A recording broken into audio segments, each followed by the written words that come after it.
तर निवडणुकीत match fixing झाल्याचा राज ठाकरेंनी आरोप केलाय। निवडून येण्याची सोय आधीच झाली होती।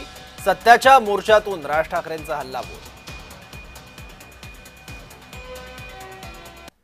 अहो साधी गोष्ट आहे, 232 आमदार निवडून आल्यानंतर जर महाराष्ट्रामध्ये मातम असेल, महाराष्ट्रामध्ये जर समजा सन्नाटा असेल, महाराष्ट्रामध्ये काहीच नसेल, सगळे जर मतदार हे गोंधळलेल्या अवस्थेमध्ये असतील आणि सगळ्यांना जर आश्चर्य पडलं असेल, अहो निवडून आलेल्यांना चिमटे काढून बघत होते निवडून आलेले लोक की मी कसा आलो निवडून।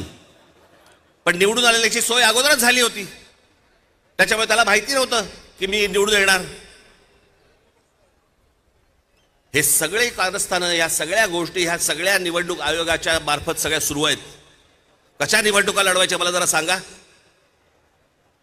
भाई जो मतदार उन्हातारामध्ये रांगेमध्ये उभा राहतो त्याच्या मतांचा अपमान नाही का?